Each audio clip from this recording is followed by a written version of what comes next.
Hi Studio Art. So this video is going to teach you how to glaze your ceramic bowl once it's out of the kiln.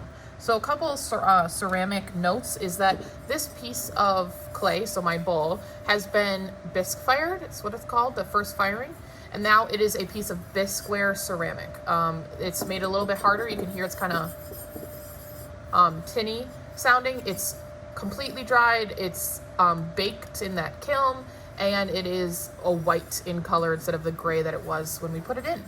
So what you see over here to the left are called test tiles. There is a whole chart. I'll show you a picture of that now.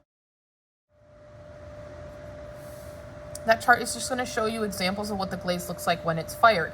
When you put glaze on, it is chalky and it does not look like this. It might not even look like the same color. I'll show you an example of that right now. Is that this glaze right here is called peacock green. It is definitely dark gray. It's that color on the outside of the rim. And this is what the color looks like when it's done. So obviously that gray does not look like that green, but when it's fired in the kiln, it'll look like this. Same goes for, this is called autumn leaf right here. Autumn leaf.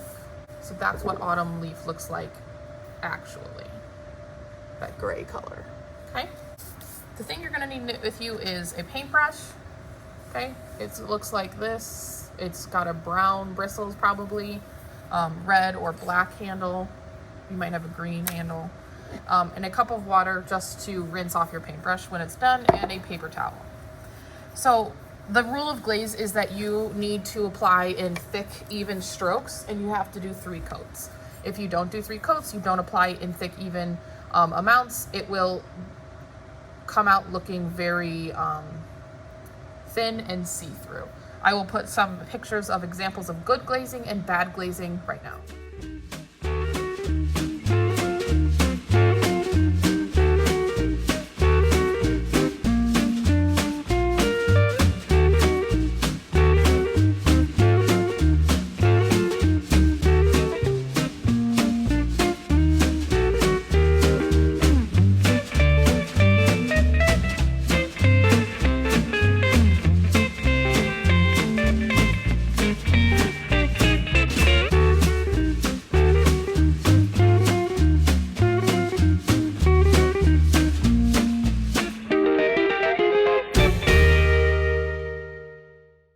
Good and bad example. What you need to do is, I'm going to start with the farthest back, and I have these little lines. I want to pick a glaze that'll look good through those lines, so that's why I chose autumn leaf. If you see this picture, it is tan just like this, but when it goes over ridges, it has this like color.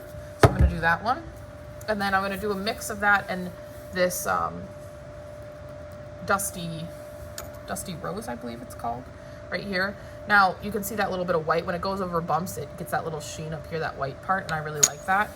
So by mixing, I'm going to do every other.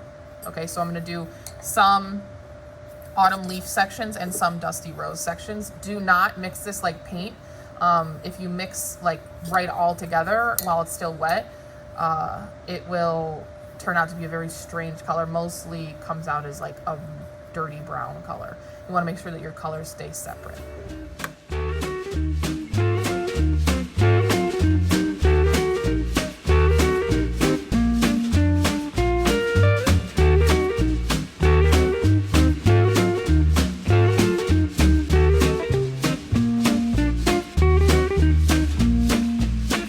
Let's say you make a mistake like this.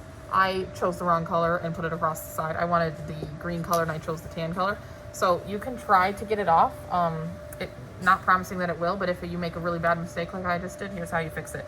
Take a clean paintbrush, dip it in water, and then use water to kind of scrub it off. And you can use a sponge or paper towels.